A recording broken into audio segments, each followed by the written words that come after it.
भोंदू की कथा सुनी है?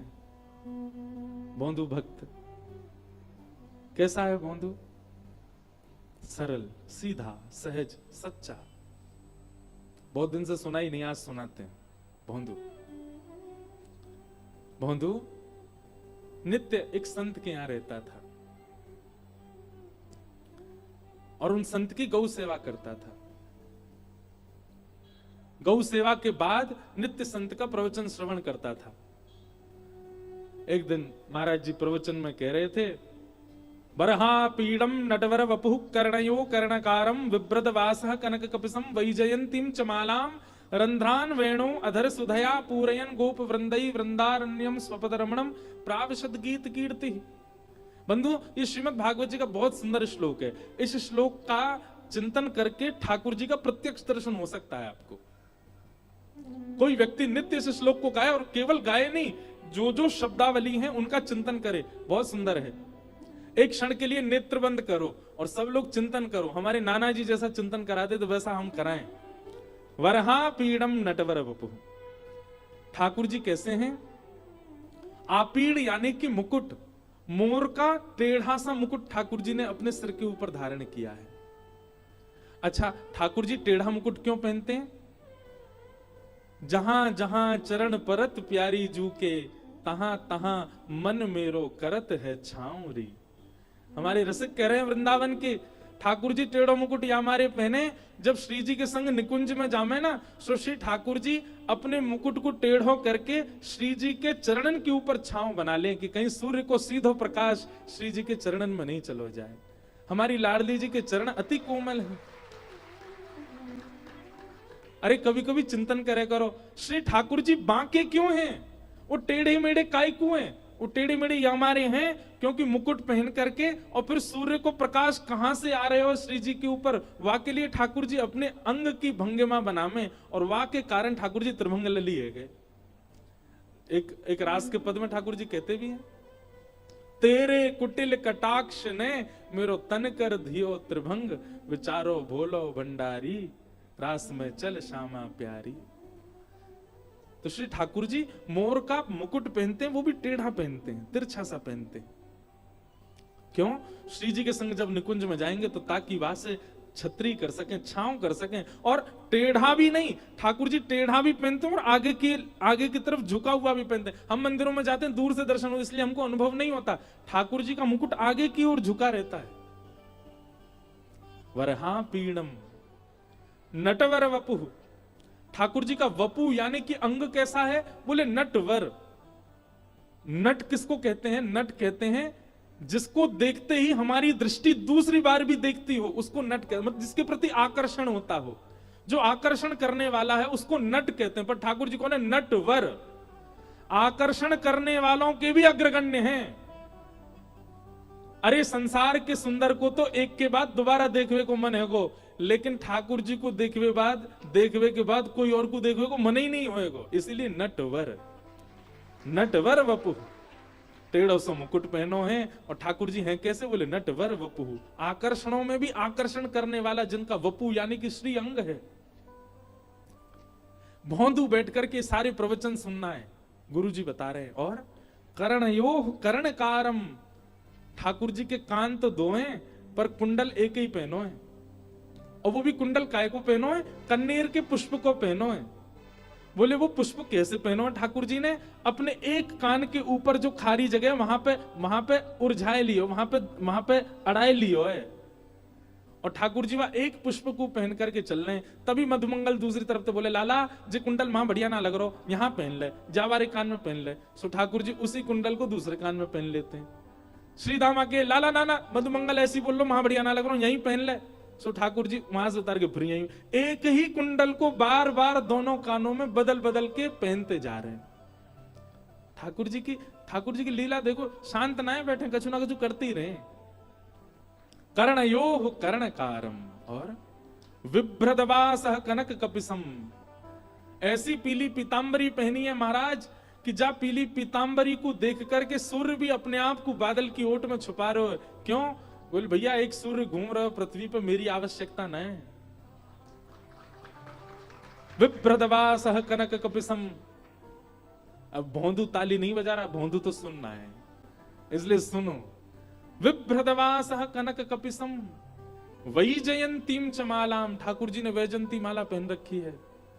और क्या कर रहे हैं? बोले रंध्रान वेणु अधर सुधया, अपने अधर पर वेणु को धारण करके ठाकुर जी उसको अपने अधरामृत का पान करा रहे हैं, सुंदर वेणु का वाद्य कर रहे हैं। रंध्रान वेणु अधर सुधया पूरयन गोप वृंदई, गोप वृंदों के साथ में श्री ठाकुर जी मध्य में खड़े होकर के वेणु बजा रहे हैं। वृंदारण्यम स्वपद रमणम प्राविशद गीत कीर्ति ही, वृंदावन की पावन रेणु में अपने कोमल कोमल श्री चरणों से ठाकुर जी एक एक चरण आगे बढ़ा करके वेणु बजाते हुए ब्रज की गोपियों के चित्त का हरण करते जा रहे हैं। ठाकुर जी भांडीर वन से गैया चरा करके लौट रहे हैं।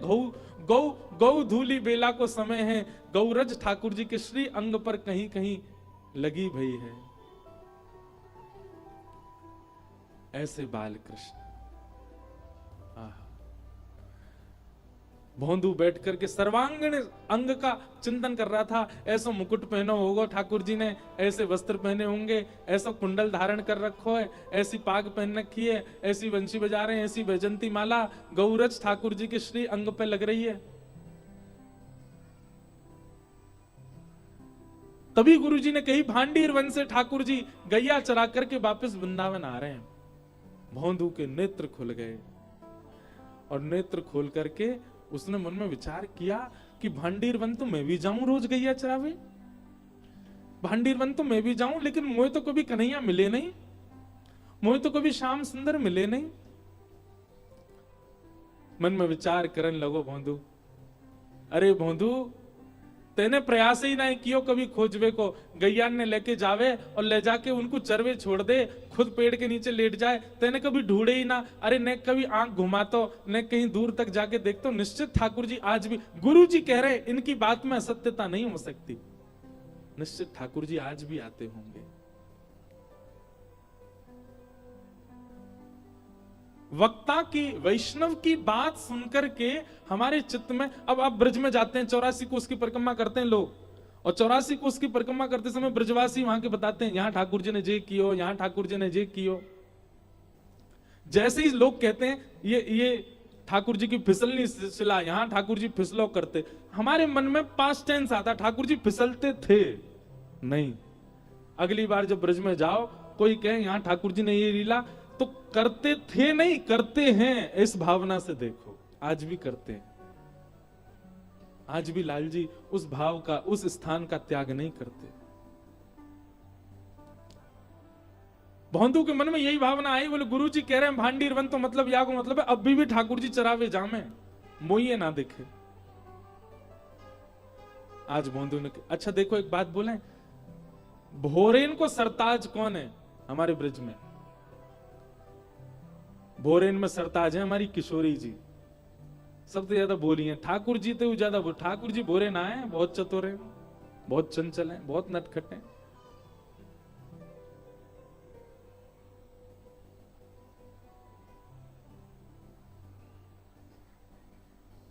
किशोरी जी बहुत बोली है। एक लीला आज सवेरे ही पढ़ रहे हो मैं कि किशोरी जी एक दिन नौका विहार कर रही, और नौका विहार करके जैसे ही लौटी तो लौटते ही नौका से उतर के श्री यमुना जी के पास बैठ गए, क्योंकि यमुना जी को वर्ण श्याम वर्ण है। या हमारे जब कभी भी श्याम सुंदर कहीं और हो में, श्री किशोरी जी को स्वभाव है वो यमुना जी को ही देखती रहे, क्योंकि उनको वर्ण श्याम है। श्याम वर्ण को देख करके श्री जी को मन लगे, और देखते देखते किशोरी जी को अपनो ही प्रतिबिंब दिखने लगो श्री यमुना जी में। और जैसे ही किशोरी जी ने अपनो प्रतिबिंब देखो, अपनो प्रतिबिंब देखते ही किशोरी जी वहां से कहने लगी, अरे ये तो बड़ी प्यारी है, अरे तू तो बड़ी भोरी सी लग रही है, अरे तेरे नयन कितने सुंदर, नासिका कितनी, कौन की छोरी है तू? किशोरी जी बात कर रही हैं, और सब सखी कह रही हैं हम तो यहाँ खड़ी हैं, किशोरी जी कौन ते बतिया रही हैं। और जैसी सब गई, सबने जाकर के देखो तो विशाखा जी सबको रोको, बोले सुनो कोई आगे मत जाओ, लीला देखो, लीला देखो कहा कर रही है। श्री जी अपनी प्रतिबिंब से बात कर रही हैं और कह रही हैं तेरे नेत्र तो बड़े सुंदर हैं, अरे तू एक काम कर, तू हमारी मंडली में आजा, हमारी सखीन में आजा, तू इतनी सुंदर है, तू को तो हम अपने पास रखेंगे, हम भी नवीन नवीन श्रृंगार करे करेंगे। अरे अपना नाम तो बता। अरे शर्मा काय को रही है, काय को ना बता रही अपना नाम। तभी किशोरी जी पीछे से बुलावे, ललता विशाखा आदि सबके नेत्रों में प्रेमाश्रु भरे हुए हैं। कितनी भोरी हमारी किशोरी जी। अरे ललते ने कहियो देखियो कि कौन की छोटी सी छोरी है, इतने सुंदर या की अलकावली, इतने सुंदर या के नेत्र, इतनी सुंदर नासिका। अरे या के ओष्ठ तो देख, जब बोले का देख बोल तो रही है लेकिन या की आवाज ना आ रही, मेरी जैसी बोल रही है लेकिन या की आवाज ना आ रही। या तने पूछतो जी कौन की लाली है, और सुन ये इतनी सुंदर है, या को अपनी सखी समाज में रखेंगे ना, हम भी या को श्रृंगार करेंगे। ललता विशाखा आदि सखियां सब जाकर के श्री किशोरी जी के चरणों में दंडवत हो जाती हैं, बार बार बलियां लेती हैं, हे श्यामाजू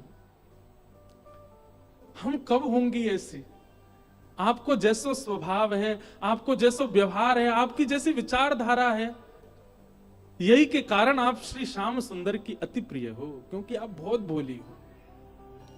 भोरी नहीं है, भोरी की भी पराकाष्ठा होती हो ना, वैसी है हमारी किशोरी जी, वैसी हमारी लाडली जी। अपनी प्रतिबिंब से बात कर रही हैं। कभी ठाकुर जी कोई मणि पहन करके आ जाएं तो श्री ठाकुर जी की वह मणि में अपने प्रतिबिंब को देख करके ठाकुर जी से नाराज हो जाएं किशोरी जी। ठाकुर जी बोले काय बात को नाराज है गई, चरणन में गिरे, पाम पड़े, पाम दबा में, हे श्यामाजू काय को नाराज है गई हो, पूरा दिन कर गए और शाम को जाके किशोरी जी कहें आपने एक मणि पहनी है, वह मणि में मोती सुंदर एक गोपी दिख रही है मुझे। तब लाल जी बोले ये आप तो सुंदर कोई और गोपी लाए जी, आप ही हो। हे किशोरी जी इतनी भोरी हो कि अपने प्रतिबिंब को देख के खुद ही मोहित है जाए वहां पे।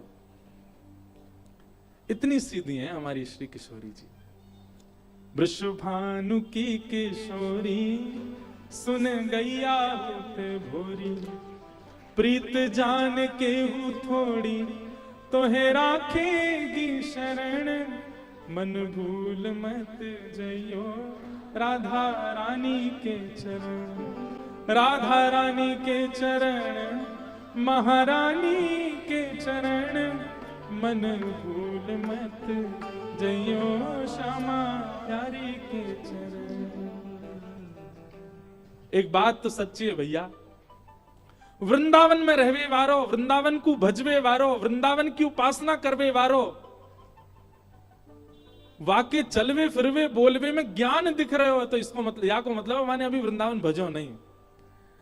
वृंदावन में भजवे रहवे और वृंदावन की उपासना करवे वारे की वाणी में या वाके स्वभाव में वैराग्य दिख रहा है, त्याग दिख रहा है, ज्ञान दिख रहा है, बाकी सारे गुण दिख रहे हैं पर भोरोपन नहीं दिख रहा, तो या को मतलब ये है कि माने वृंदावन भजो ही नहीं है। और या फिर यूं कह दो कि वो तो वृंदावन को भज रहा हो पर वृंदावन ने वाको स्वीकार कियो नहीं है। वृंदावन स्वीकार कियो होगो, वृंदावन यदि स्वीकार करेगो तो सहज है जाओगे, सीधे है जाओगे, बोरे है जाओगे। और जादना भोले बन गए, जादना सीधे सहज है गए, वही दिना श्यामाजू किशोरी जी श्री ठाकुर जी आपको अपनी सखी समाज में शामिल कर लेंगे। बोले हाँ जी है वो हमारे लायक या को ले लो।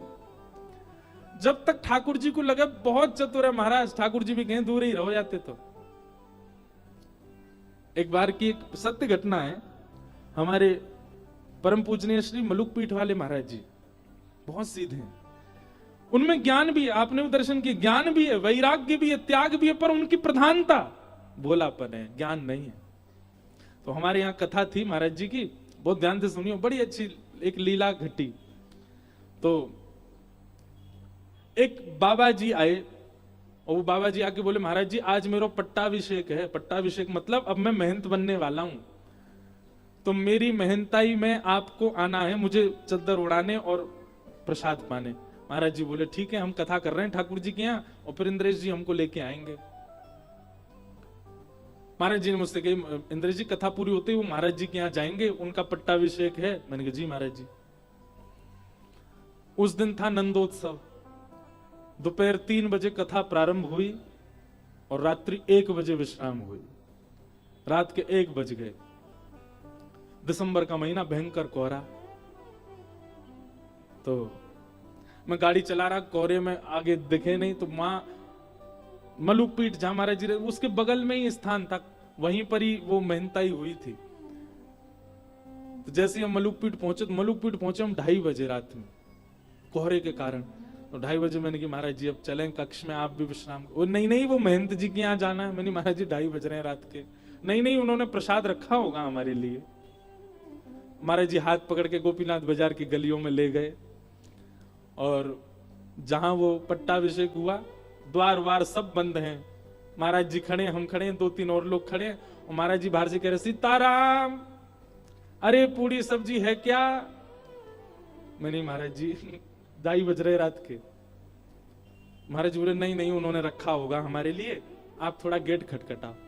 हमने खटखटाया, संघ वालों ने और जोर से खटखटाया। एक आया उसने बहुत जोर से खटखटाया, भीतर से बाबा ने दी गालियां, महाराज कौन है रात में आ गया आश्रम में, और ये कोई रात में आने का समय, भागो यहां से।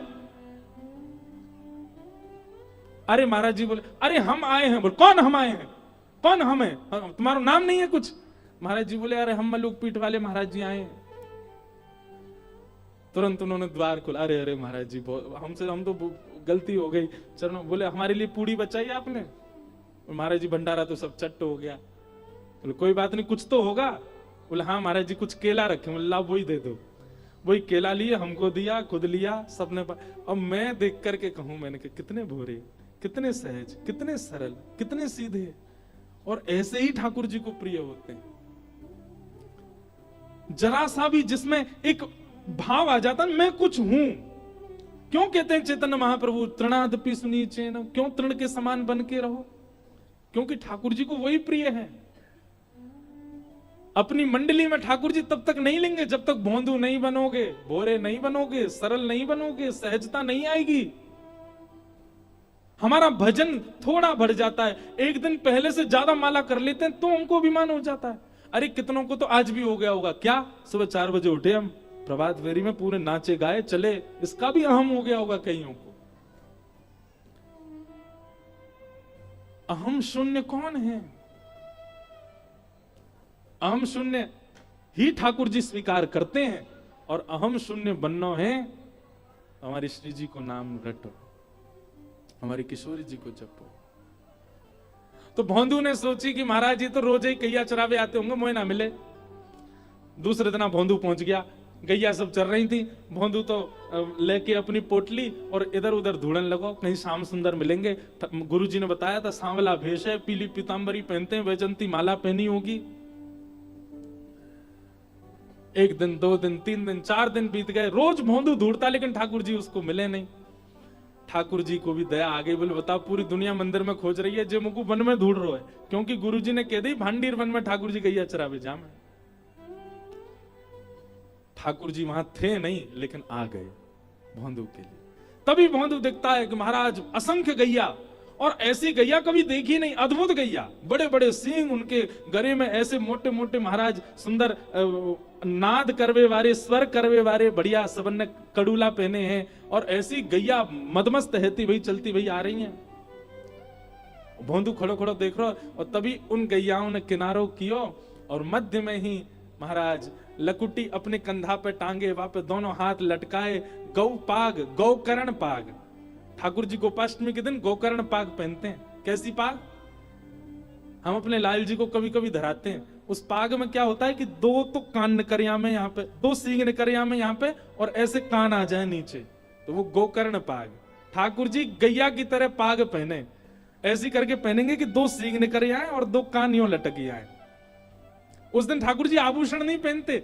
श्रीमद् भागवत जी के वेणु गीत में वर्णन है, ठाकुर जी लोमना को श्रृंगार करें। लोमना कहा है गैया के पैरन ने बांधवे की जो रस्सी होवे दूध काटते समय, वो गैया के पामन की रस्सी को ही ठाकुर जी आभूषण बना के गले में पहने, एक हार के भांति, एक एक अपने हाथ पे बांध लें, कमर पे बांध लें, बाजूबंद पे बांध लें, लोमना को श्रृंगार। आहा, गौरज उड़ उड़ करके ठाकुर जी के अंग पे लग रही, और ठाकुर जी चलते भय भोंदू के पास आ रहे हैं। भोंदू दूर से देख करके आनंदित है, रोए, देखते ही रह गयो ठाकुर जी को। ठाकुर जी बोले अरे तेरो नाम कहा है? भोंदू तो भूल गयो मेरो नाम कहा है। ठाकुर जी को देखने लग गयो, बोले मैं आपको छू के देख लूं? बोले हाँ देख ले। ठाकुर जी को स्पर्श करे, त्यों त्यों वाके नेत्रन से अविरल अश्रुधार गिरे, शरीर कंपायमान है गयो। ठाकुर जी ने पकड़ो, अरे तू तू तू रो काय क्यों रो, तू कांप काय क्यों रो, मैं कोई हवा थोड़ी हूं, अरे मैं जय जय हूं, अपना नाम बताए दे, तू कौन है। भोंदू ने कही मेरा नाम है भोंदू। और जैसे ही वाने कही भोंदू, ठाकुर जी बोले कहा बताई तेने, कहा नाम है तेरो, बोले मेरा नाम है भोंदू। भोंदू सुनते ही ठाकुर जी तो इतनी जोर से हंसते हंसते हंसते ठाकुर जी गिर गए, लुढ़क गए, पेट पे हाथ धर के ठाकुर जी जोर जोर से हंसे और फिर उठ के पूछे तेरा नाम क्या है, बोले भोंदू। और फिर सुन के ठाकुर जी हंसे, बोले जय तेरा नाम है, बोले मेरा असली नाम तो कछु और है, पर सब प्रेम तो मुझको भोंदू बुलाम है। ठाकुर जी बोले मेरे घरे लग जा, तेरा नाम इतना सुंदर, अरे भैया तेने इतनी हंसी कराई दी, इतने दिनों बाद मैं आज जोड़ते हंसू, मेरे घरे ते लग जा। भोंदू को वो सब प्रदान कर रहे हैं ठाकुर जी जो उसने कभी सोचा नहीं।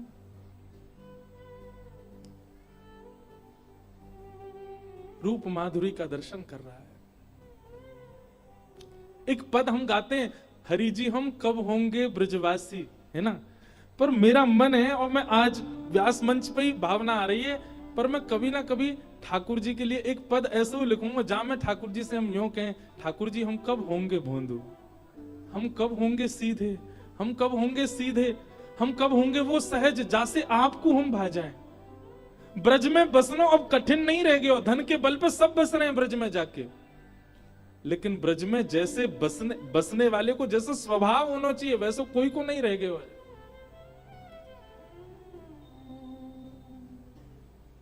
ठाकुर जी भोंदू को देख रहे हैं, नेत्रन में हंसी के कारण छोटे छोटे बिंदु आ गए ठाकुर जी के अश्रु के। ठाकुर जी पहुंच रहे हैं और कह रहे हैं अरे बैठ जा भोंदू आजा, अरे भैया कछू कहते रहो, नाम बहुत जोर को है, कौन ने धरो, बोले मेरे गुरुजी और सब गौशाला के लोग मुंह को भोंदू के। ठाकुर जी बोले वाह भैया तेने बड़ा आनंद किया, चल कछू लायो है, चल मुंह को कछू पवा दे। भोंदू बोलो आप वही हो ना जिनके बारे में गुरुजी बताते हैं। ठाकुर जी बोले तेरे गुरुजी कौन के बारे में बताऊं, मुंह का पता, कहा बता मैं तेरे गुरुजी, बोले गुरुजी बता मैं आप सांवरे सांवरे से हो, मोर मुकुट पहनो, नंद बाबा के लाला हो ना आप। ठाकुर जी बोले हाँ मैं नंद बाबा को लाला हूं। जसोदा जी आपकी मैया है ना, बोले हाँ वो मैया है। अरे हमारे गुरुजी खूब बतावे आपके बारे में, एक बार आपने मैया की एक मटकी फोड़ दी, मैया ने आपको उखलते बांध दियो ना। ठाकुर जी बोले हम बे वही हूं मैं।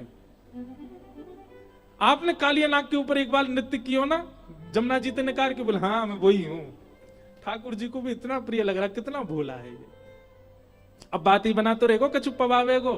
बंधु बोला हाँ मैं लाया हूं, 2 रोटी लाया हूं। रोटी खोल करके और महाराज बीच में गुड़ रख दियो, मिर्च रख दी, बोले जय जय जय लाया हूं आप पालो। अरे जी तो बहुत जोर को ला दे।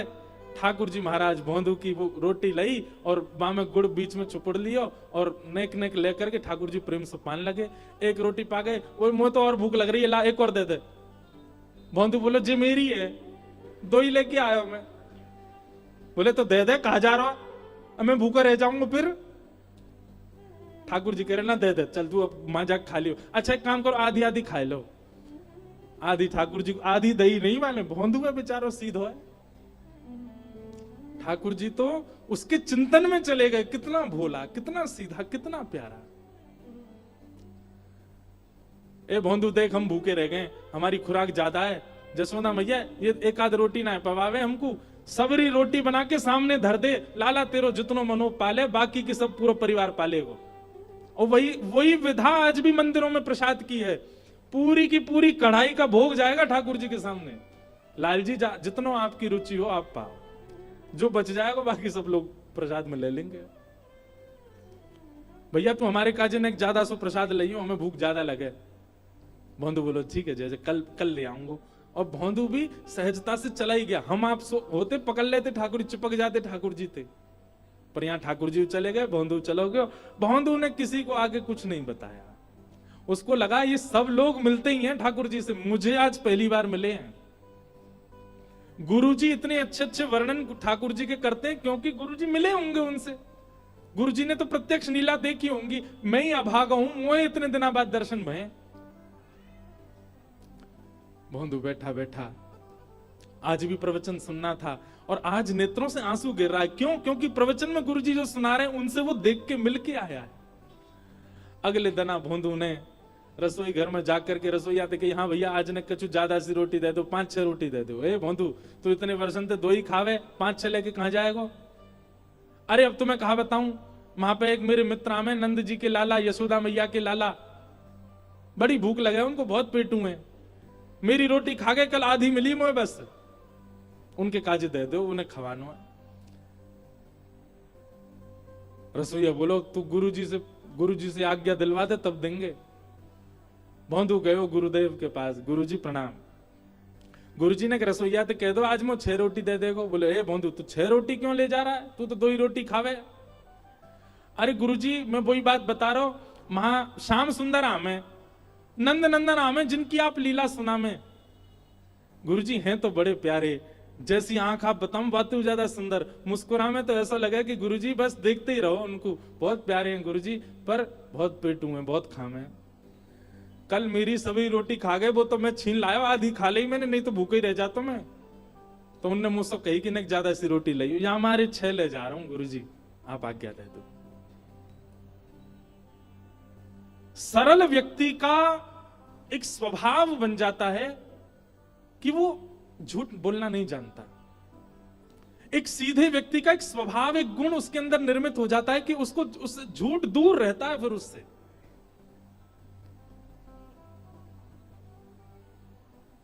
गुरुदेव बोले कोई और बोलता तो मैं नहीं मानता, लेकिन भोंदू झूठ नहीं बोल सकता। भोंदू तू सच में ठाकुर जी से मिला? बोले हाँ गुरुजी, आपकी कृपा से मेरे भाग्य जगह कल में मिला। कैसा स्वरूप था?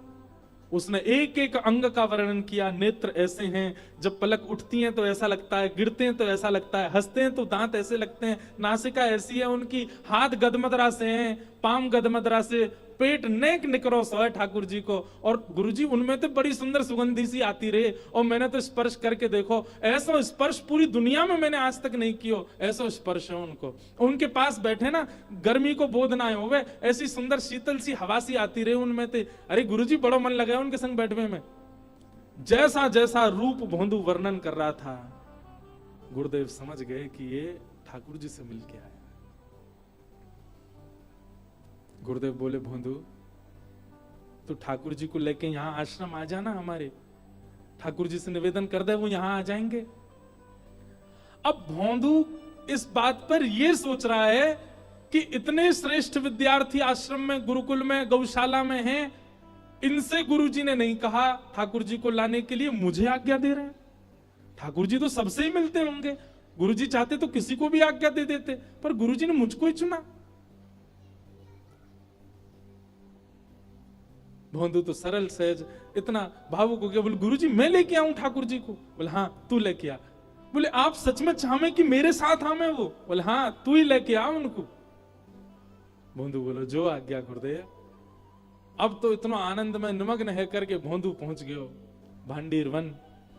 और भांडीर वन आज ने विलंब से पहुंचो, ठाकुर जी पहले ही बैठ गए, वहां पहले ही पहुंच के वहां पे इंतजार कर रहे हैं भोंदू को। भोंदू गयो, ठाकुर जी बोले आजा आजा। अरे कहा नाम बताया तेने अपना? बोला मेरा नाम है भोंदू। ठाकुर जी फिर हंसने लगे, बोले आ तेरा नाम बहुत जोर को भैया, बैठ जा।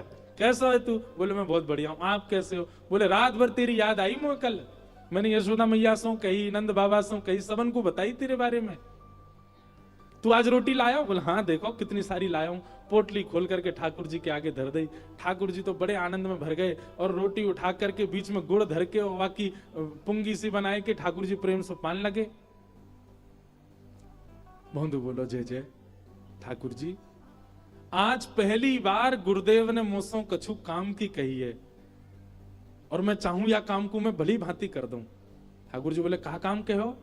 बोले गुरुजी मुझसे कह रहे हैं कि तू ठाकुर जी को लेके हमारे आश्रम आ जा। अब आप तो मेरे मित्र है गए हो, गुरुजी चाहते तो कोई भी शिष्य से कह देते, पर उनने मुंह को ये काम दियो पहली बार। आप कृपा करो ना, मेरे संग चलो ना गुरुदेव के आश्रम। ठाकुर जी रोटी खाते जा रहे हैं और बोल रहे हैं देख भोंदू तू जो कहेगा सब काम करेंगे हम, लेकिन जो गुरुजी के बीच में मतलब है, तेरो मेरो संबंध है, तू मेरो सखा मैं तेरो सखा। गुरुजी आश्रम गैया इन सबन को दूर रख मोते।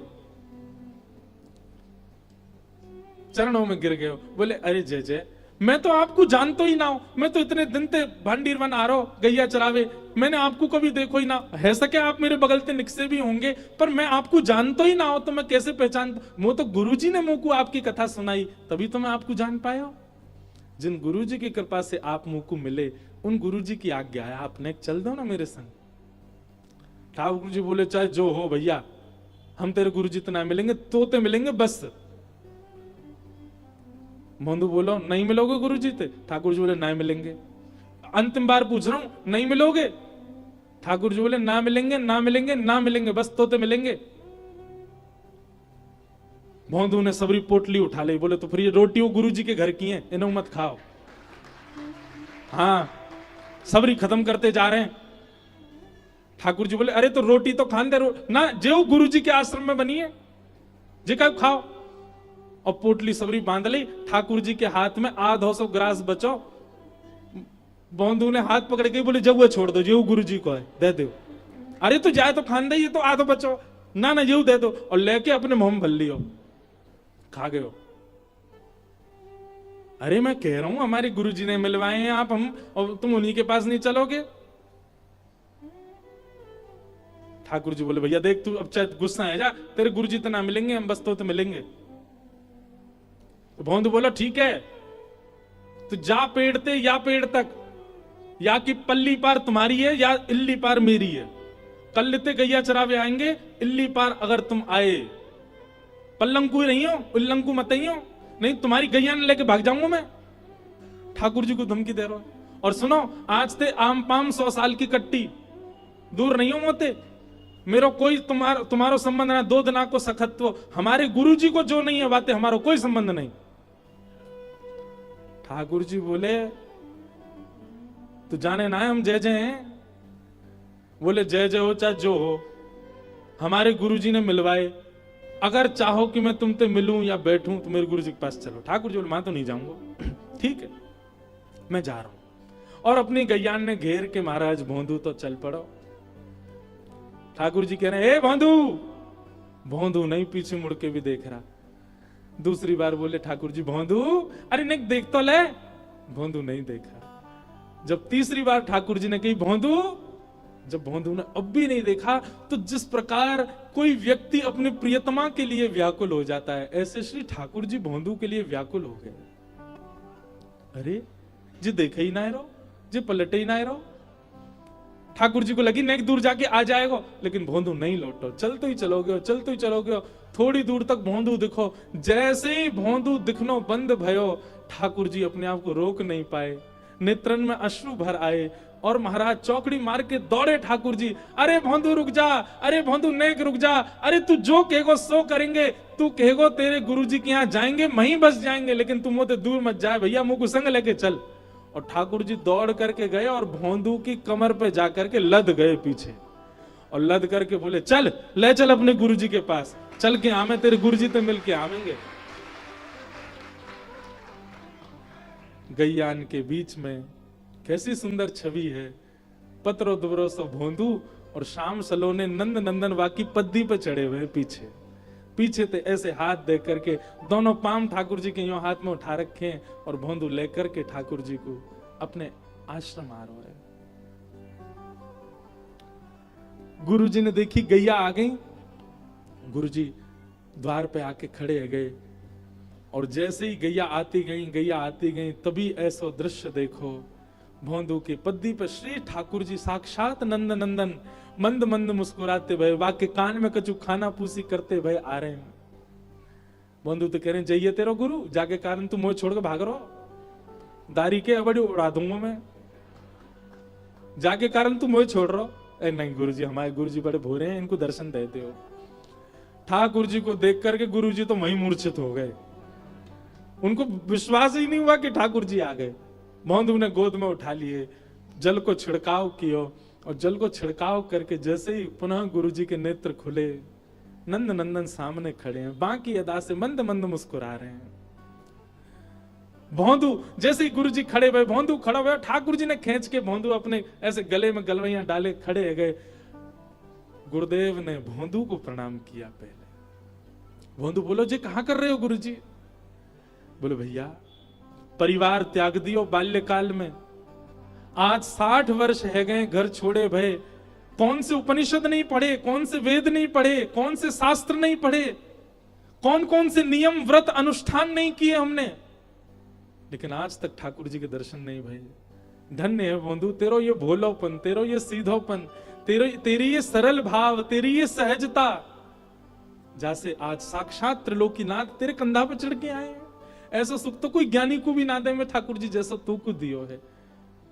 ठाकुर जी के सामने भोंदू को प्रणाम कियो, अंत में ठाकुर जी को प्रणाम कियो। ठाकुर जी बोले गुरुदेव जा भोंदू को हम हमेशा के काजे लेवे आए हैं। और ठाकुर जी ने भोंदू के गले में गलवैयां डाली और देकर के ठाकुर जी अपनी श्री निकुंज में भोंदू को लेकर के वहां से प्रस्थान कर गए। बोलो भक्तवत्सल भगवान की। हमारे अंदर सब गुण हैं, पर हम भोले नहीं हैं, हम सहज नहीं हैं, हम सीधे नहीं हैं, सरल नहीं हैं।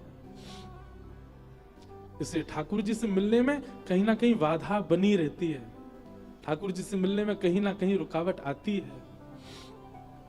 हम कुछ नहीं तो भगत ही बन जाएं, हम कुछ नहीं तो ठाकुर जी के हैं ऐसा ही हमारा जीवन हो जाए, जीवन भर हमको कोई किसी नाम से काम से पहचाने नहीं, यही बात से पहचाने ये कौन है, बोले ठाकुर जी का है, गिरधर लाल जी का है, राम जी का है, जीवन भर हमको इसी भाव से पहचाना जाए, हम ऐसा ही कुछ कर लें। हमारी पहचान कोई संसार की वस्तु से ना हो, ठाकुर जी से हो, ये हमारी सार्थकता बन जाए। उनका तो सार्थक हो गया जीवन, उन्होंने तो, उन पर तो कृपा हो गई कि श्री राम जी के रूप का चयन किया, तो पूरा सब राम ही बोलते हैं। हमको क्या बोलते हैं? आज सुबह बोल रहे थे ना महाराज जी प्रभात फेरी में, ये साड़ी वाले हैं, ये बर्तन वाले हैं, ये दुकान वाले हैं, ये मॉल वाले हैं, ये गाड़ी वाले हैं। कल को पहचान कैसी हो जब प्रभात फेरी में जाए तो महाराज जी के ये राम जी वाले हैं, ये जगन्नाथ जी वाले हैं, ये किशोरी जी वाले हैं, जैसे महाराज जी गंगा जी वाले हैं। हमारी पहचान हमारे सनातन से हो, हमारी पहचान हमारे ठाकुर से हो, हमारी पहचान हम किसी भी चीज में श्रेष्ठ हैं। देखो हम लोगों ने कभी प्रयास नहीं किया, व्यक्ति धन इसलिए कमाता है ताकि नगर उसको धनवान कहे, व्यक्ति बड़ी बड़ी गाड़ियां इसलिए खरीदता है ताकि लोग कहें कि भाई इस पे बहुत बढ़िया बढ़िया गाड़ियां हैं। वो प्रयास ही उन चीज का करता है जिससे समाज उसको पुकारे। हम प्रयास करें कि अब हितरवंश महाप्रभु को श्री राधा वल्लभ जी के नाम से ही जानेंगे, स्वामी जी हरदास जी को बिहारी जी के नाम से ही जानेंगे, सूरदास जी को श्री ठाकुर जी के नाम से ही जानेंगे। मीरा, अब यहां पंडाल में भी बैठे कई, हो सकता है माताओं का एक आध का नाम मीरा हो, तो मीरा नाम सुनते ही, भले ही वो किसी स्त्री का है, किसी कन्या का है, पर जिसको सुनाओगे उसके चित्त में अपने आप आ जाएगा श्री ठाकुर जी, श्री गिरधर गोपाल, श्री मदन मोहन। ऐसा हमारा जीवन बने कि हमारे नाम से, हमारे काम से, हमारी उपस्थिति से ठाकुर जी की याद आवे और किसी की याद नहीं।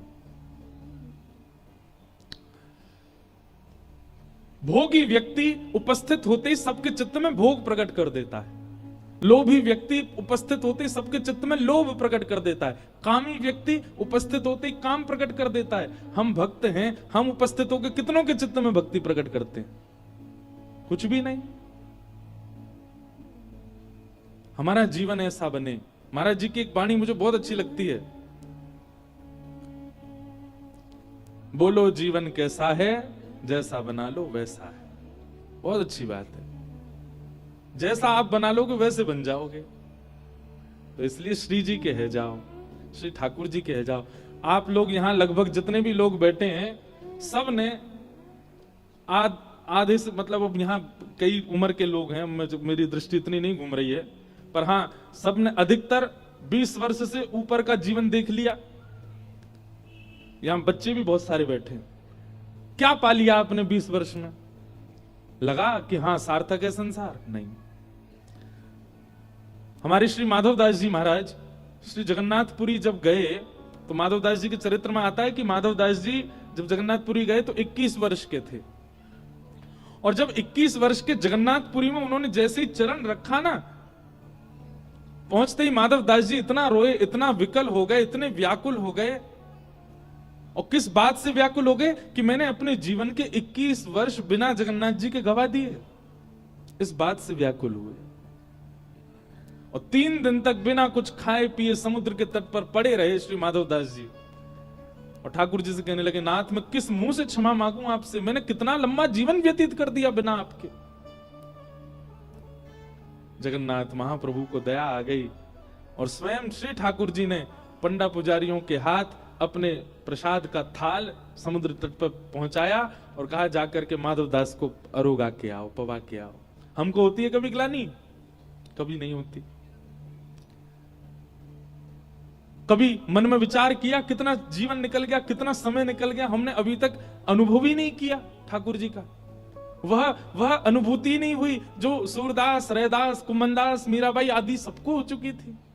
और एक बात हम आपको बोल दें, यहां जितने युवा बैठे हैं ध्यान से सुनना, एक अवस्था के बाद जब हम भगवत भजन बढ़ा देते हैं ना, एक अवस्था के बाद जब भक्ति में हमारा प्रवेश होता है, तो श्री ठाकुर जी भी कभी कभी नजरअंदाज रखते हैं।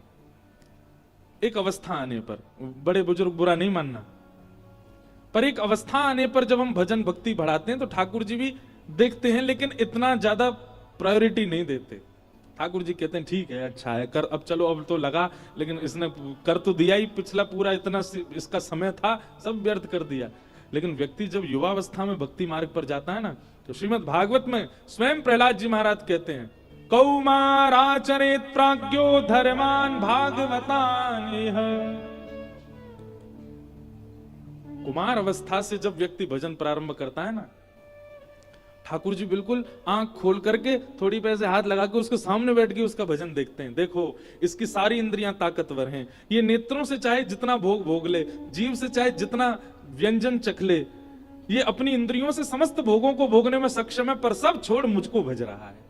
ठाकुर जी को बहुत प्रिय लगता है। तो जो युवा यहां बैठे हैं, आप सबका अब जीवन ठाकुर जी को समर्पित अभी से ही हो जाए। और कई बच्चे कहते हैं कि हमारी पढ़ाई है, ये है, सुनते बहुत हैं बच्चे, लेकिन आके उनको ये रहता है कि हम भजन नहीं कर पाते, हम उतनी कथा नहीं सुन पाते। सुनते हैं बेचारे, लेकिन उनका अध्ययन भी बहुत विशेष रहता है।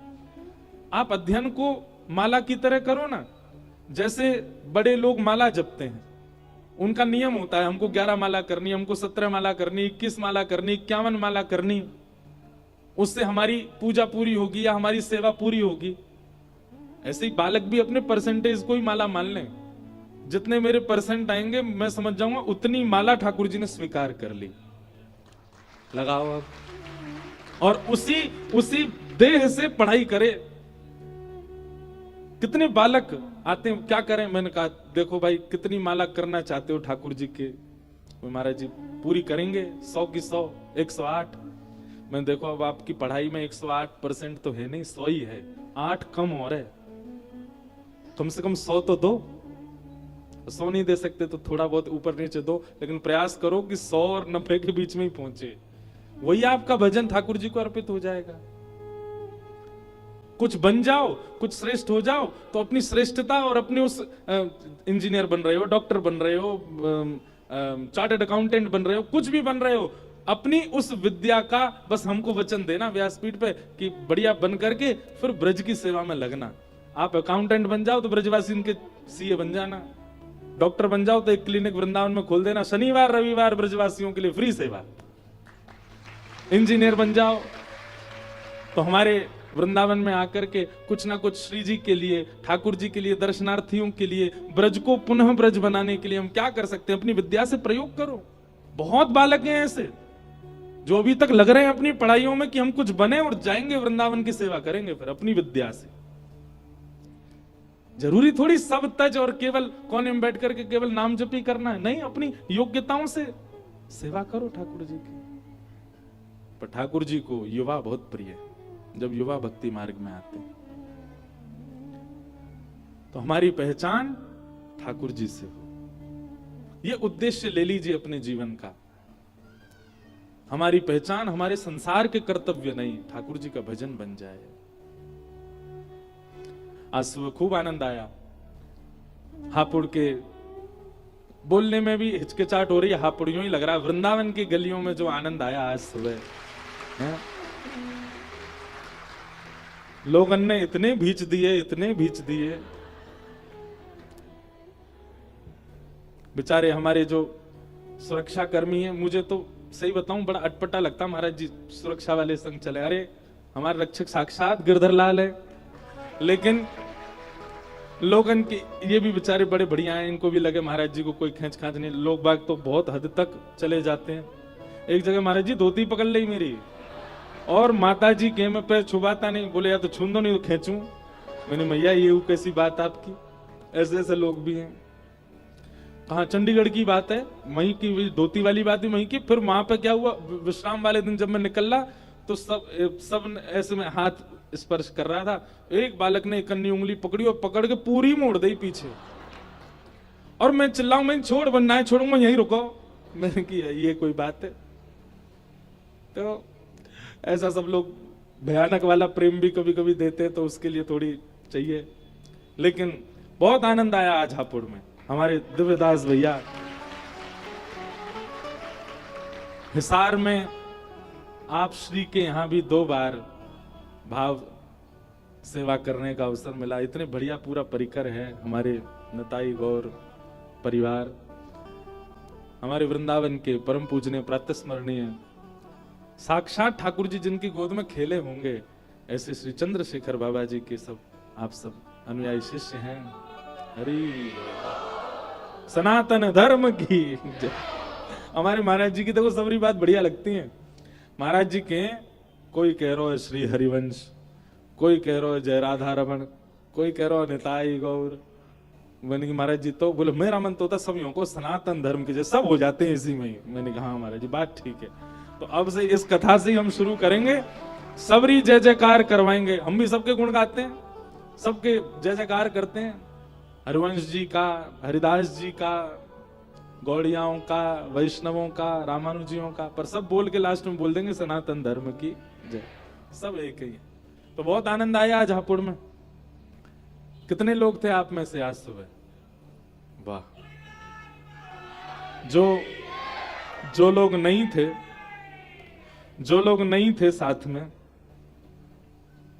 उनके लिए एक ही बात है भैया, उठ जाग मुसाफिर भोर भई, अब रैन कहां जो सोवत है, जो जागत है सो पावत है, जो सोवत है सो। अब भैया सोते रह गए तो खो गए। हमने तो कितने उठाई दिए, कई तो अपनी घरों से बाहर बालकनी में आंख मीड़ते मीड़ते आ रहे हैं। का बवाल भैया,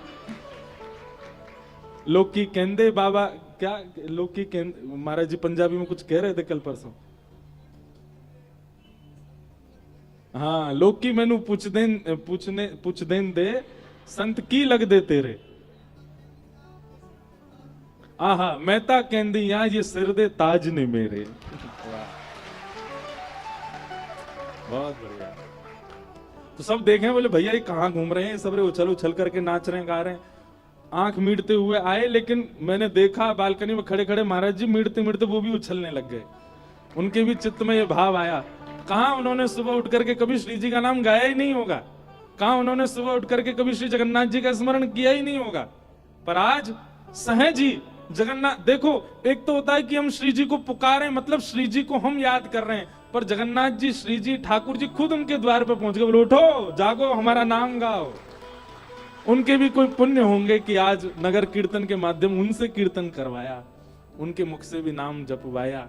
खूब आनंद आए, खूब सुख मिला। अब ये तो हापुड़ जब भी आवेंगे नगर कीर्तन करेंगे खूब उधम से। अब महाराज जी अगली बार हाईवे पे चलेंगे, गलियों में नहीं, क्योंकि और प्रशासन से पहले ही परमिशन ले लेंगे भैया, जे हम अंधेरे अंधेरे में कर आवेंगे, बस रोड बंद रखी हो। क्योंकि ऐसी हम मेरे को तो खूब मस्ती आवे, क्योंकि हर समय नृत्य का उछलने का अवसर नहीं मिलता।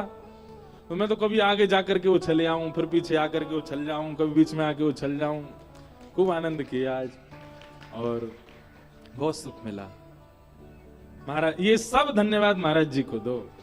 महाराज जी की वजह से ही हापुड़वासी इनके भाग्य खुल रहे हैं, इनकी वजह से ही। जय हो। इन्हीं की वजह से सबको ये सुख मिल रहा है। बोलो नाम भगवान की। तो आओ आज के तृतीय दिवस में हम लोग प्रवेश करें बड़े प्रेम और भाव से। कल हम लोगों ने कथाक्रम जहां तक श्रवण किया, अब देखो एक बात हमारी बहुत ध्यान से सुनो। यहां सब रसिक जन हैं, सब लीलाएं श्रवण करने वाले, वृंदावन को प्रेम से भजवे वाले हैं, पर हमारा मन होता है कि भागवत जी के मूल विषयों को आप ध्यान से सुनो। वे सुनते ही हैं सब लोग, पर ये जो अत्यंत ज्ञान में, अत्यंत वैराग्य में, अत्यंत दिशा में जो प्रसंग हैं, ये सुनने बहुत आवश्यक हैं, तभी उस रस में कोई दिक्कत नहीं आएगी। इसलिए खूब भाव से श्रवण करो। बोलो भागवत भगवान की। तो कल भागवत जी का मंगलाचरण हमने श्रवण किया। नैमिषारण्य क्षेत्र में 88,000 सौनकादि ऋषियों ने सूत जी महाराज से प्रश्न किया। देखो बंधुओं, भागवत 4 शब्द हैं भागवत में। भा से भक्ति, ग से ज्ञान, व से वैराग्य और त से त्याग। इन चारों में से कुछ तो आपके अंदर आना चाहिए। भक्ति, ज्ञान, वैराग्य और त्याग। इन चारों के रूप कैसे हैं? भक्ति तो सब जानते हैं। भक्ति का अर्थ जानते हो आप लोग? भक्ति का मतलब क्या होता है? भक्ति का मतलब होता है जिस प्रकार प्रेम मां से है, जिस प्रकार प्रेम पिता से है, जिस प्रकार प्रेम बच्चों से है, उसी प्रकार का प्रेम ठाकुर जी के प्रति हो जाए, बल्कि उनसे ज्यादा हो, वही भक्ति का स्वरूप। बहुत सरल परिभाषा भक्ति की। ठाकुर जी से वह प्रेम, उसी को भक्ति कहते हैं। तो भक्ति। दूसरा ज्ञान। ज्ञान यानी कि विवेक, सही और गलत की पहचान। आपने कभी मन में एक बात विचार की, सारे प्रश्नों के उत्तर वक्ताओं के पास ही क्यों हैं? सारे प्रश्नों के ऊपर संतों के पास ही क्यों हैं? सारे प्रश्नों के उत्तर वैष्णवों के पास ही क्यों हैं? संसार के पास क्यों नहीं है? हमने कहीं पढ़े नहीं है उत्तर। आप कितने भी कोई प्रश्न कर लो, समाज का, संसार का, आपके जीवन के, निज जीवन का, कुछ ना कुछ उत्तर दे ही देंगे। संत जनों का स्वभाव है, वैष्णवों का, वक्ताओं का स्वभाव है, सबके उत्तर देंगे। पर ये इतने उत्तर आए कहां से उनके पास? उन्होंने पढ़े हैं? नहीं, ये पढ़े नहीं है। जब आप भक्ति के मार्ग पर चलते हैं ना, और जब आप केवल चलते नहीं है, जो जो ज्ञान आ रहा है उसको जीवन में उतारना प्रारंभ करते हैं, तो अपने आप ही कई बार प्रश्न प्रस्तुत होते ही उत्तर अपने आप दिख जाता है। इसका उत्तर ये होना चाहिए, इसका उत्तर ये होगा। निर्णयात्मिका बुद्धि आती है। अगर आप भक्ति पथ के पथिक हो तो निर्णय लेने में आप अच्छे होंगे। कब कहां जाना है, कहां नहीं जाना है, क्या करना है, क्या नहीं करना है। बहुत कम ऐसा होता है कि हम अपने जीवन के निज भावों में भी कभी असमंजस में मैं पढ़ता हूं, और जब पढ़ता हूं तो फिर लाल जी के सामने पर्ची जाती है, लाल जी बताओ क्या करें।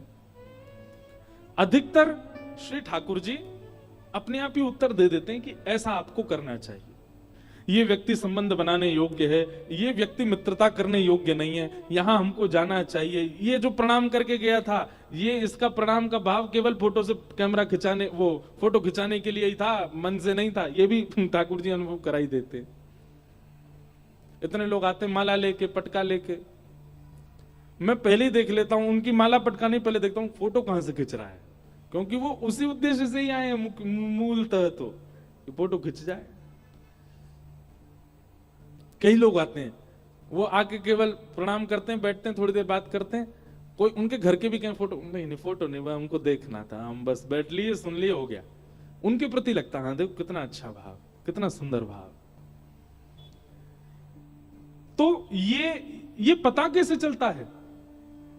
जब आप आध्यात्मिक जीवन जीने लगते हैं, आपके सराउंडिंग्स में सब लोग पॉजिटिव वाइब्स वाले होते हैं, तो अपने आप आपका जो बुद्धि है, जो नृत्य हैं, जो विचार हैं, वो अपने आप आपको अंदेशा करा देते हैं, आपको पता लगवा देते हैं कि कहां क्या कैसा है। तो वही है ज्ञान। वह से वैराग्य। वैराग्य का मतलब क्या है? मैंने पहले दिन भी कथा में कहा था, जहां राग नहीं होता उसी को वैराग्य कहते हैं। राग ना होना मतलब किसी में भी आसक्ति ना होना, चाहे वो संसार की कोई वस्तु हो, व्यक्ति हो, स्थान हो, कुछ भी हो, उसमें आसक्ति ना होना, इसी को वैराग्य कहते हैं। वहां ना जाना या वहां ना रहना वैराग्य नहीं होता, उस स्थान को छोड़ देना वैराग्य नहीं होता, उसमें आसक्ति ना होना। लोग जाते हैं पहाड़ों पर घूमने और जैसे ही 4 दिन 5 दिन पूरे हो जाते हैं तो निकलना होता है वापस, तो फिर कहते हैं हमारा तो मन ही नहीं कर रहा है यहां से जाने का, इतना अच्छा मौसम है, इतने अच्छे वादियां हैं, बर्फ पड़ रही है, क्या सुंदर मौसम, बादल नीचे आ गए, यहां से कैसे जाएं। ये आसक्ति है। आप दुनिया के किसी कोने में जाओ, आपके अंदर आसक्ति नहीं आनी चाहिए, वो वैराग्य है। और ये आध्यात्म के बाद ही आती है। वस्तु स्थान अच्छा लगे, ये अच्छी बात है, वो तो हम मानव है, हमको लगेगा ही, लेकिन उसके प्रति ऐसे हो जाए कि बस अब यहां से नहीं जा पा रहे हैं, वो आसक्ति है। वो वैराग्य कौन सिखाता है? भागवत जी सिखाती है। और अंतिम है त्याग। त्याग, त्याग बहुत जरूरी है। बिना त्याग के आपका पता नहीं चलेगा कि आप कितना इन्वेस्ट कर रहे हो अपने भाव में, अपनी भक्ति में। हम भजन बढ़ा रहे हैं, हम वृंदावन जाना बढ़ा रहे हैं, कथा सुनना बढ़ा रहे हैं, पर त्याग कुछ नहीं रहे, पुराना जितना भी है, कोई फायदा नहीं है। त्याग तो करना पड़ेगा। और मुझे बहुत प्रिय है ये पद सूरदास जी का, तजोरे मन हरि विमुखन को संग। ये नियम कोई ले ले व्यक्ति जो कथा नहीं सुनता, वृंदावन नहीं जाता, ठाकुर जी से जिसका कोई संबंध नहीं, श्री किशोरी जी के नाम से जिसको कोई मतलब नहीं, ऐसे व्यक्ति चाहे हमारे कितने काम का क्यों ना हो, उसका त्याग करो। तजोरे मन हरि विमुखन को संग, तजोरे मन हरि विमुखन को संग। जाके संग कुमति उपजत है, जाके संग कुमति उपजत, पड़त भजन में भंग हो, पड़त भजन में भंग। तजोरे मन हरि विमुखन को संग, तजोरे मन हरि त्याग करो उसका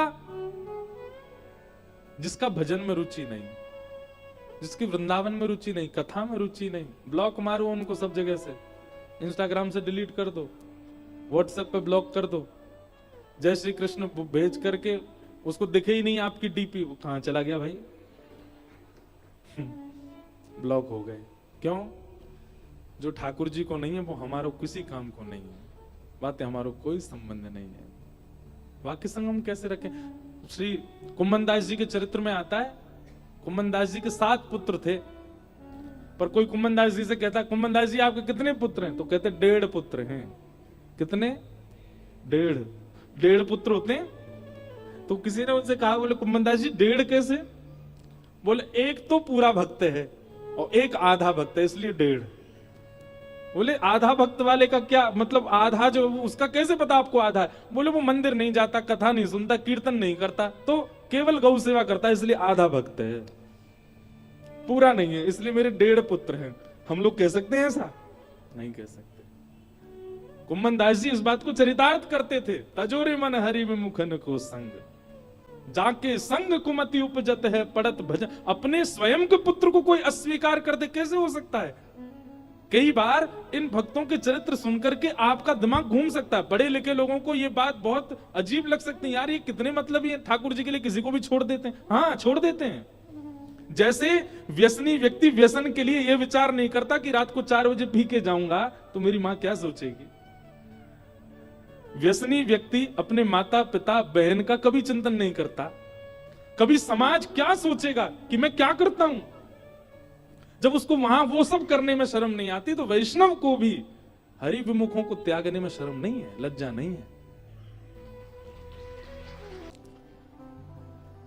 भोरो बनना है तो हमारी श्यामाजू की शरण में आओ। राधिका रानी जी, वृषभानु दुलारी जी, राधिका रानी जी,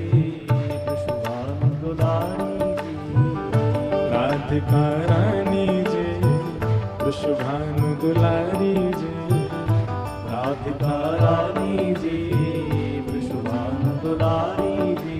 ओ सुन लो अरज हमारी हमारी, रहूं ब्रज रज को पास, ओ पासे रहूं ब्रज रज को पास, हे उपासी रहूं ब्रज रज को पास, उपासी ब्रज रज को। हमारी पूनम दीदी भी कभी कभी गाती हैं अपने संकीर्तन में ये पद, और अभी गिरिराज जी में कथा थी तो मुझे कह रही महाराज जी दो चार शब्द और श्री जी के ध्यान में रहे। आप कह रही भोरी भारी जी, अति सुकुमारी जी, और जन कैसे कैसे सुंदर शब्द वादना बता रही मुझको। ऐसे भाव श्री जी के प्रति रखें कि श्री जी कैसी हैं। ओ अति सुकुमारी जी, बड़ी भोरी भाली जी, अति सुकुमारी जी, बड़ी भोरी भाली जी। ओ सुन लो अरज हमारी हमारी, रहूं ब्रज रज को पास, पासी रहूं ब्रज रज को पास, हे उपासी रहूं ब्रज रज को पास, पासे रहूं ब्रज रज को पास। क्या करना है। हे मंगला उठ यमुना जी जाऊं, मंगला उठ यमुना जी, मैं मंगला उठ यमुना जी जाऊं, मंगला उठ यमुना जी प्यारे राधा वल्लभ के दर्शन पाऊं। राधा वल्लभ के सब गाओ। प्यारे राधा वल्लभ के दर्शन पाऊं। राधा वल्लभ के दर्शन। ऊंचे महलन वारी जी वृषभानु दुलारी जी, ऊंचे महलन वारी जी वृषभानु दुलारी जी। ओ सुन लो अरज हमारी हमारी, रहूं ब्रज रज को पास, पासी रहूं ब्रज रज को पास, हे उपासी रहूं ब्रज रज को पास, उपासी करताल बजा के गाओ भाव से। हे राधिका रानी जी वृषभानु दुलारी जी, राधिका रानी जी वृषभानु दुलारी जी। ओ सुन लो अरज हमारी हमारी, रहूं ब्रज रज को पास,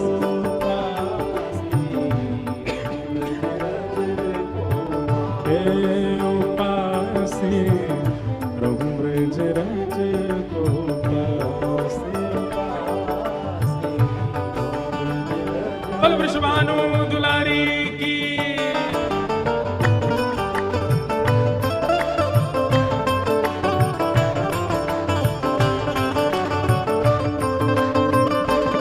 बोल वृषभानु के जमाई की।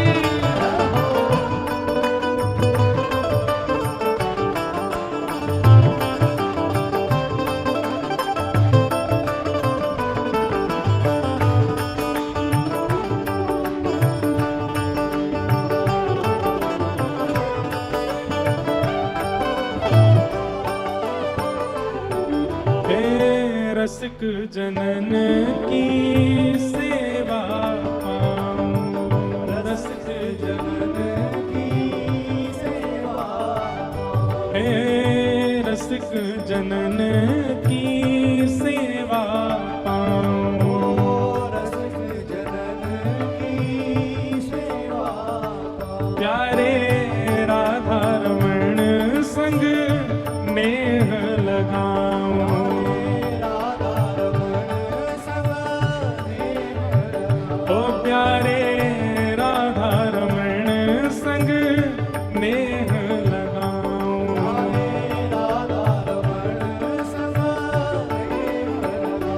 बोली भारी जी राधिका रानी जी, हाँ बोली भारी जी राधिका रानी जी।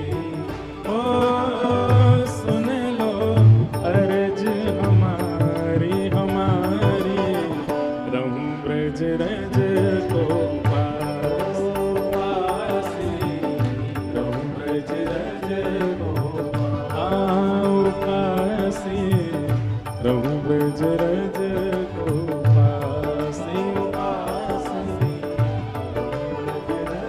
भाव से राधिका रानी जी विश्वभानु दुलारी जी, राधिका रानी जी विश्वभानु दुलारी जी। ओ सुन लो अर्ज हमारी हमारी, रहूं ब्रज रज को पास पासी, उपासी, रहूं ब्रज रज को पास पासी। बोल बरसाने वाली की जय हो।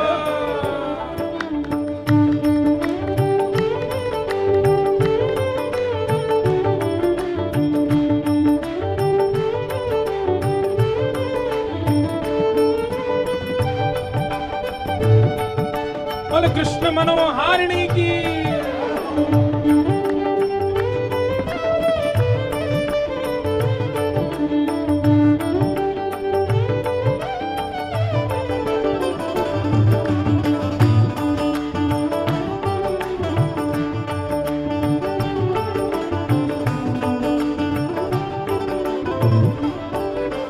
और ब्रजवासिन के मधुकर पाऊं, ब्रजवासिन के मधुकर हाँ ब्रजवासिन के मधुकर पाऊं, ब्रजवासिन के मधुकर ब्रजवासिन के मधुकर पाऊं।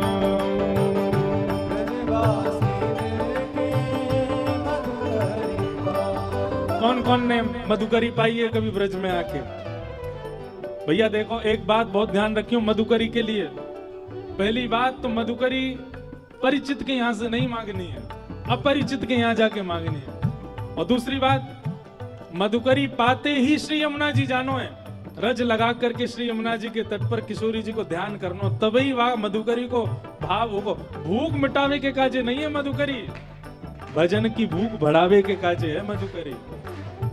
ब्रजवासिन के मधुकर पाऊं, ब्रजवासिन के मधुकर प्यारे कुंज बिहारी से नैन लड़ाऊं, कुंज बिहारी से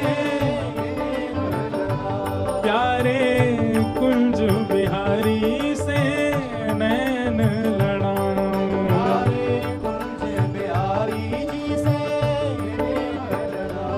अति सुकुमारी जी राधिका रानी जी, अति सुकुमारी जी राधिका रानी जी, कृष्ण मनोहारिणी जी बरसाने वाली जी, कृष्ण मनोहारिणी जी बरसाने वाली जी। ओ सुन लो अर्ज हमारी हमारी, रहूं ब्रज रज को पास पास, आओ पास, रहूं ब्रज रज को पास पास, आओ हे राधिका रानी जी विश्वभानु दुलारी जी, राधिका रानी जी विश्वभानु दुलारी जी। ओ सुन लो अर्ज हमारी हमारी, रहूं ब्रज रज को पास पास,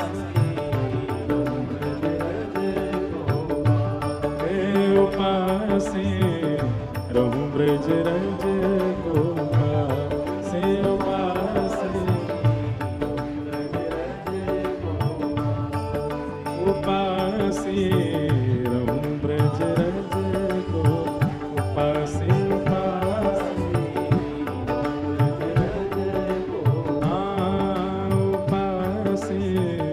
रम ब्रज रज को उपासी जय जय